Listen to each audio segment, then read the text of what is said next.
Pockets of fires continue to burn in parts of Zululand and King Cetshwayo district municipalities in KwaZulu-Natal. The death toll in fires now stands at 7, with over 700 homes damaged. Newzroom Afrika's Karinda Jagmohan is covering up the story for us and joins us live. Karinda, good afternoon to you. How far have these fires spread? Certainly, so these fires continue to spread in parts of this municipality, but fortunately, because the winds have subsided, we're seeing it calming down right now in some areas. But my colleague Spongiseng Gubande will show you behind me that the fire, because the winds have calmed down, it's not spreading as quickly, but you can still see as it makes its way across part of this land.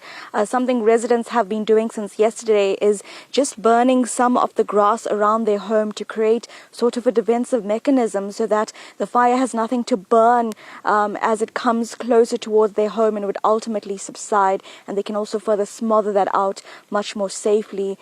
Right now, we're in the southern part of the Umlalazi local municipality, which is just closer to the Ilembe district, so that's Mandini, Kwadukuza, very close to there. Yesterday, we're in the northern part of this municipality, Eshowe, on the way to Malmoth and Ulundi, and there we saw the raging flames almost engulfing one person's home. And at that point, we've just been there, we've come from there now. Those fires have subsided, but residents are still concerned about the fact that the fires could start again. If these wildfires start again, something that we heard yesterday was described as a man-made disaster, perhaps someone throwing a cigarette butt on the ground or lighting a fire just in the depths of these bushes, or perhaps even trying to burn beehives as well. Some firefighters said this is often the cause too, and these fires start spreading because of the gale force winds. Those sparks then hop over to another area where the dry grass picks up these flames, and then the wind just further pushes this fire on. Sadly, 7 people have died so far due to fire-related incidents across these areas. The youngest, a 2-year-old boy in Ulundi, was killed early this week in a fire. He died in a fire, rather.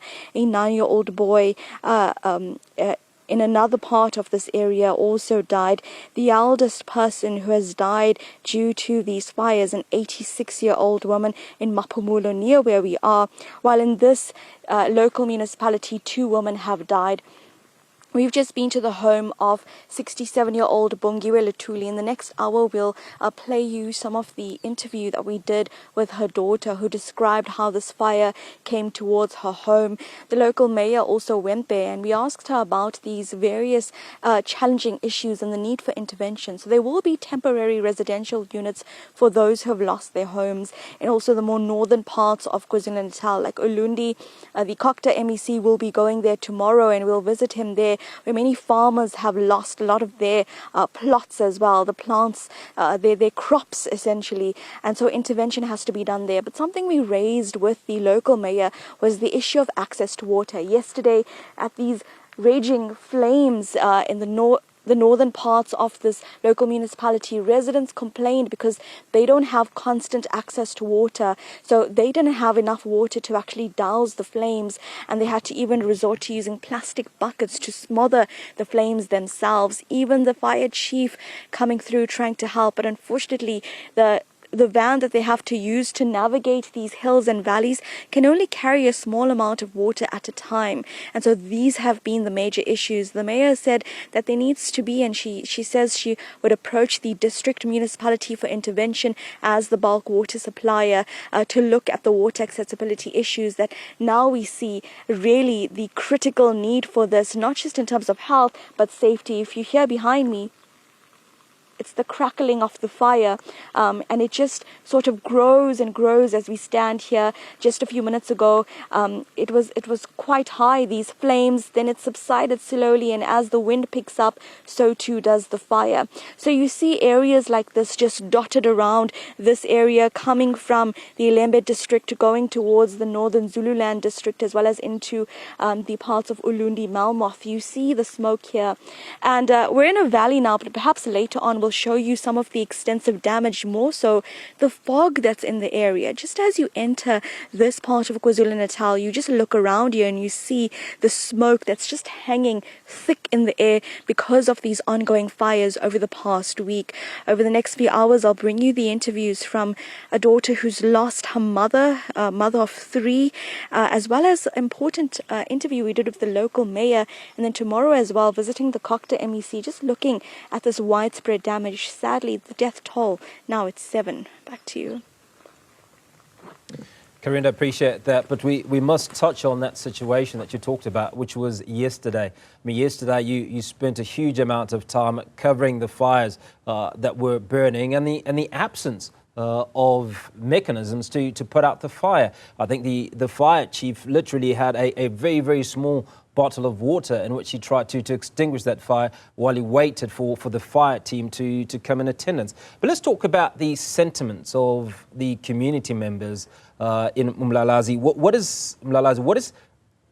are their sentiments? How do they feel about the absence of necessary support to be able to put out these fires and protect them? Well, it's extremely frustrating. Yesterday we spoke to one woman who was trying to put out the fire at her neighbor's home using her bare hands, trying to remove the straw that caught alight. And she said that for years they have challenges to access water. On a daily basis, once a week, they would go to the nearest water pump that's a few kilometers down from that group of houses.